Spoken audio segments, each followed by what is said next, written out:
Bonjour à tous et bienvenue dans une nouvelle vidéo. Jeudi soir dernier, la Formule 1 a diffusé des premières images de simulation du nouveau tracé de Miami sur lequel nous nous rendrons en 2022 comme ça avait été annoncé le dimanche d'Imola. Immédiatement, les réactions ont été hyper négatives et je les comprends car malheureusement, je ne suis pas fan de ce circuit. Parce qu'en fait, au-delà du tracé en lui-même, sur lequel on va bien évidemment en revenir, je trouve que ça en dit long sur la stratégie de la Formule 1 au niveau des circuits, et c'est justement ce dont j'avais envie de parler aujourd'hui.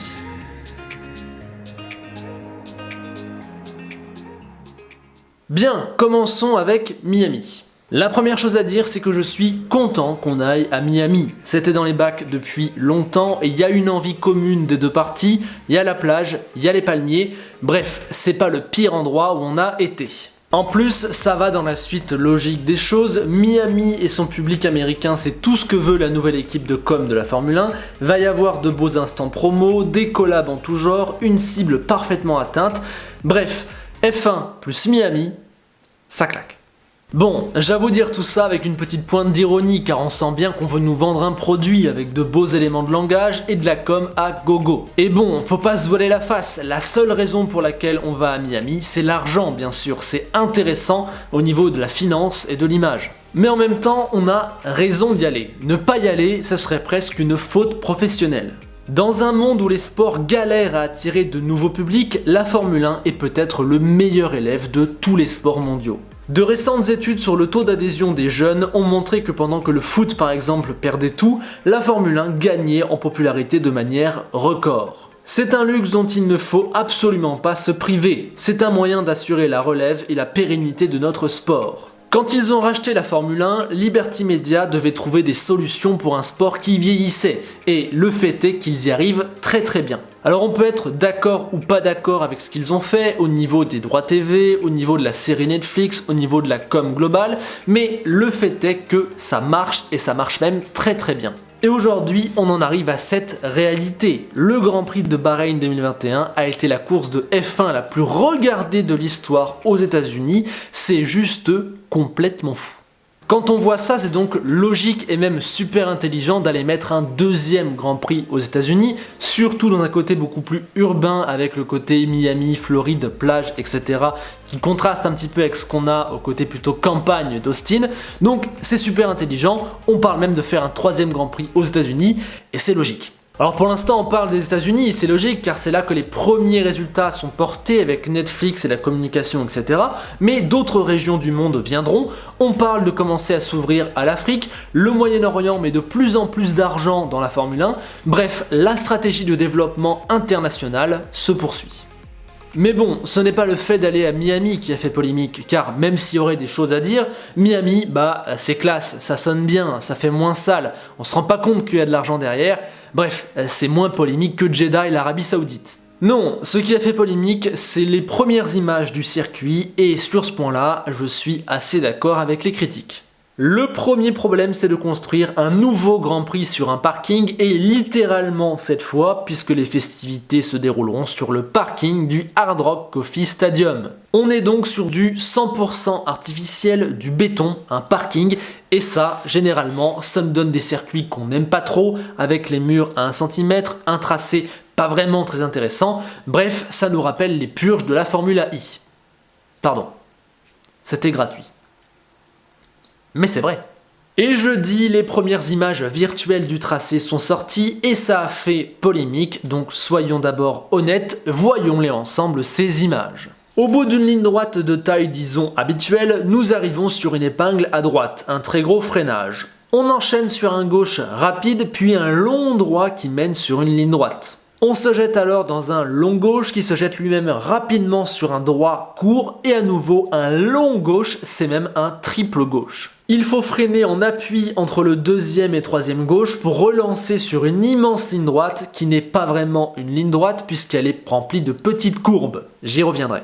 Après cette énorme accélération, on arrive dans une partie très technique et serrée, épingle gauche, long droit, petit gauche qui mène sur une chicane très serrée et plus loin virage à 90 degrés. Ce dernier lance sur une immense ligne droite, encore une, qui mène à la fin du tracé. Gros frein, épingle à gauche, gauche-droite très rapide et nous voilà arrivés. Le tout sur un circuit 100% goudronné, aucune trace d'herbe, les murs sont à 1 cm, il y a très peu de zones de dégagement. Le circuit n'étant pas encore sorti de terre, n'étant pas encore construit, il ne sera pas à 100% comme ça, mais bon, on peut clairement voir quel circuit ce sera sur la forme du tracé et sur l'environnement.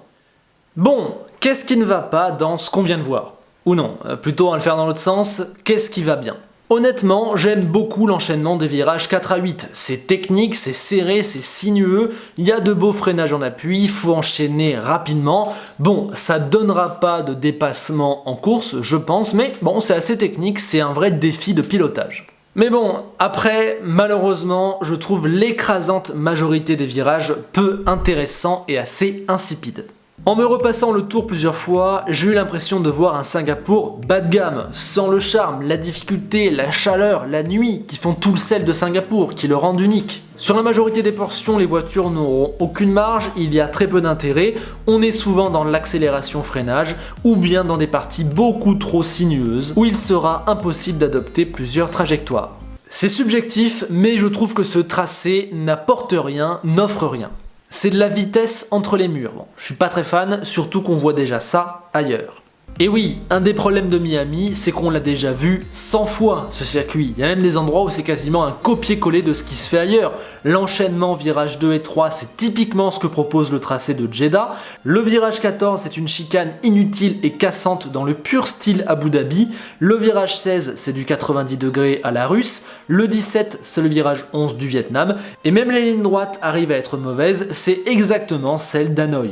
C'est artificiel, le tracé n'a aucun sens historique ou même physique, rien n'existe initialement. C'est également le même décor affreux, vide, froid, gris, sans âme, le béton et le grillage pour seul compagnon, on est loin d'Imola et de ses alentours authentiques et chaleureux. Je demande pas les vignobles du Mugello, mais un semblant d'âme. Là, ça rime à rien, on va passer tout le week-end entre des grilles, ça me plaît pas.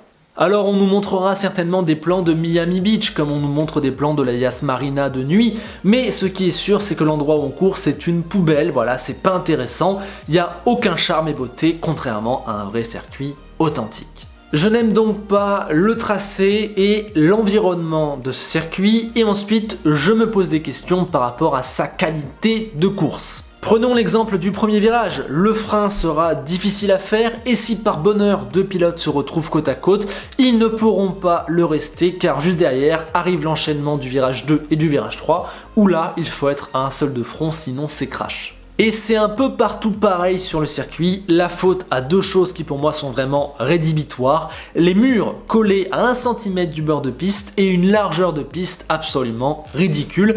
Voilà, je trouve ça presque criminel de mettre aussi peu de largeur. C'est donc un Monaco à la sauce Abu Dhabi et Sochi, sauf que Monaco, c'est le sport auto, là c'est le parking du Hard Rock Coffee, c'est rien et c'est moche. Pour ce qui est des dépassements, je pense que les seuls dépassements se feront sur l'immense ligne droite entre les virages 16 et 17, mais là ce sera pas intéressant, ce sera comme en Russie, comme ça aurait été au Vietnam, comme c'est sur la grande ligne droite d'Abu Dhabi, et bien ceux qui n'ont pas le DRS ne peuvent absolument pas se défendre. Ensuite, dites-moi, mais je pense que partout ailleurs sur le circuit, on ne pourra pas se dépasser. Il y a peut-être sur cette grande ligne droite opposée, mais là, je la trouve dangereuse et ça soulève un point de ce circuit. Voilà, je le trouve un petit peu dangereux par endroits. Les murs sont vraiment proches, notamment dans cette ligne droite qui n'est pas droite. Voilà, on va aller à 300, 330 et d'un seul coup, ça tourne, les murs surgissent à l'aveugle. Les moindres décalages vont être super dangereux et va y en avoir vu que c'est pas droit.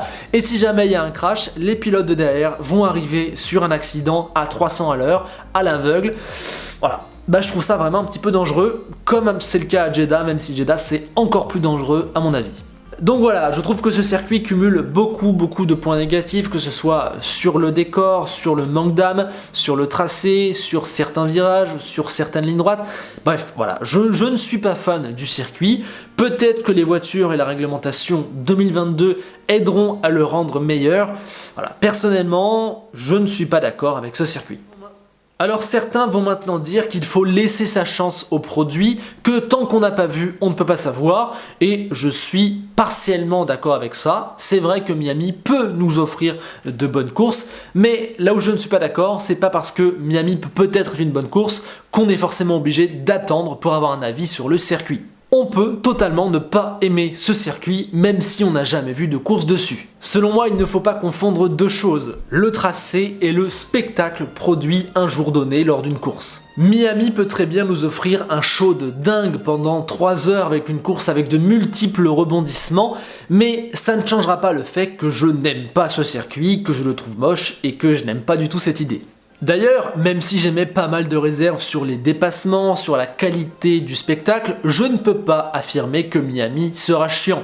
Et d'ailleurs, ce n'est pas là-dessus que je vais juger le circuit, c'est plutôt sur le tracé, pas sur le type de course qu'il produit, parce que ça, il y a une part de hasard. Tout ce que je dis, c'est que je suis techniquement et philosophiquement opposé au tracé de Miami. Après, pour la qualité des courses, ça, j'en sais rien. Même ceux qui défendent Miami n'en savent rien, on verra bien. Je ne demande qu'à être surpris, mais ça ne changera pas mon avis sur le fond, sur le circuit. Maintenant, on va parler des circuits plus globalement, car je trouve que Miami symbolise la nouvelle direction que la Formule 1 veut prendre avec les circuits, et il y a quelques petites choses à dire. La première chose, c'est qu'on peut regretter qu'on nous installe ces circuits urbains sur des parkings avec des murs, du béton et de l'asphalte, alors qu'on a vu l'an dernier que les vrais circuits, les anciens avec de l'herbe et du gravier dans des lieux naturels, ont prouvé qu'ils étaient meilleurs. Et le truc, c'est que les vrais circuits sont meilleurs, même quand ils sont chiants. Si on enlève les crashs, le Mugello n'a pas offert de duel palpitant, et les dépassements se sont tous réglés sur la trop grande ligne droite. Le Nürburgring a sûrement été l'une des courses avec le moins de dépassements de l'année, Imola pareil, mais c'était quand même 100 fois au-dessus de ces bouses d'Abu Dhabi et Sochi. Le paysage, l'environnement, le naturel, la manière dont on se sent quand on est en week-end de course sur ces grands prix-là, les tracés caractériels et punitifs, voilà, c'est quand même autre chose. Et mon problème, c'est qu'au lieu de s'en tenir aux circuits qui fonctionnent très bien, que l'on connaît très bien, qui n'ont pas besoin d'être remplacés et qui sont philosophiquement en adéquation avec l'histoire de notre sport, eh bien on va aller construire des parkings en kit aux 4 coins du monde. Ça rappelle ce qui avait été fait à Las Vegas dans les années 80. Il fallait courir à Vegas pour des raisons financières et marketing, alors on y a couru. Sur un truc qui n'avait absolument ni queue ni tête et qui était extrêmement moche, mais la F1 est venue à Vegas et c'est tout ce qui comptait. Et là, c'est exactement pareil. Ce qui compte, c'est d'aller à Miami. Le circuit, on s'en fiche, c'est secondaire. Vu qu'il n'y en a pas un de suffisamment connu ou homologué dans la région, eh bien, on ressort le cahier des charges d'Hermann Tilke, on prend une zone de tarmac, on y met des murs, on fait les virages qu'on connaît, et voilà, ça donne un circuit. Tant pis, l'important, c'est d'être à Miami. C'est ce qu'on a fait avec Abu Dhabi, Bakou, Sochi et maintenant Jeddah et Miami, et c'est ce qu'on fera peut-être dans les 5-10 années prochaines avec peut-être Le Caire, New Delhi, Pékin, voilà, des pays comme ça, des endroits où il serait intéressant pour la F1 de venir courir d'un point de vue image, finance, marketing et fans. On y créera les mêmes circuits moches, sinueux et inintéressants, mais l'essentiel c'est qu'on sera allé dans ces pays-là. Et clairement, c'est ce que je regrette. Je n'ai pas de problème avec le fait de courir aux 4 coins du monde. Je l'encourage même, c'est très très bien pour la Formule 1. Ce qui me dérange, c'est qu'on le fasse sur ce genre de circuit. Non seulement c'est moche, c'est pas intéressant, je l'ai déjà dit, mais en plus c'est diablement répétitif. À chaque fois, on prend la même méthode. Alors je ne m'inquiète pas pour Spa, Monza, Suzuka ou Silverstone. Pour moi, ces circuits sont immortels et beaucoup trop importants pour l'image de la Formule 1, ceux qui font le lien avec les fans historiques. Mais je m'inquiète pour les choix de circuits qui seront faits à l'avenir. Cette trajectoire me fait un peu peur. Aller courir partout, oui, mais aller courir partout sur ces circuits, non.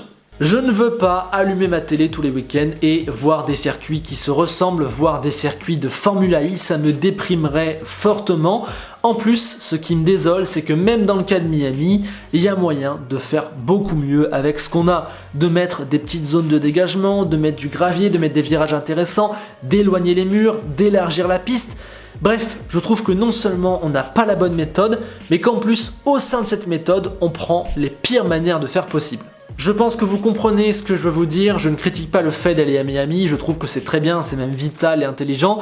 Je critique le type de tracé qui se multiplie de plus en plus, je trouve qu'il y a moyen de faire beaucoup mieux et bien évidemment je regrette qu'on ne privilégie pas des vrais circuits. Et puis je m'inquiète aussi pour la qualité du tracé de Miami qui pour moi est vraiment pas terrible. Voilà, l'arrivée du circuit de Miami m'avait fait réagir, je trouvais que ça soulevait pas mal de petits points intéressants. J'espère que cette vidéo vous aura plu, je vous ai donné mon avis sur le circuit, sur la destination, sur une manière plus large, la manière dont la F1 aborde les circuits. Voilà, il y a mon point de vue, maintenant j'attends le vôtre dans les commentaires. On en reparlera quand tout ça se concrétisera, quand on verra Jeddah, quand on verra Miami. Voilà en tout cas ce que je pense de ce nouveau virage de la Formule 1 sur les circuits. Allez, sur ce, je vous dis à très vite pour parler de Portimao cette fois, de ce week-end de course très excitant qui nous attend. Sur ce, je vous laisse, pensez au like, au partage et à l'abonnement si cette vidéo vous a plu. Et on se quitte sur une phrase d'Enzo Ferrari qui nous dit que si tu veux gagner en Formule 1, il faut être capable de gagner partout, que ce soit à Monza, à Suzuka ou bien à Abu Dhabi et à Miami. À bientôt.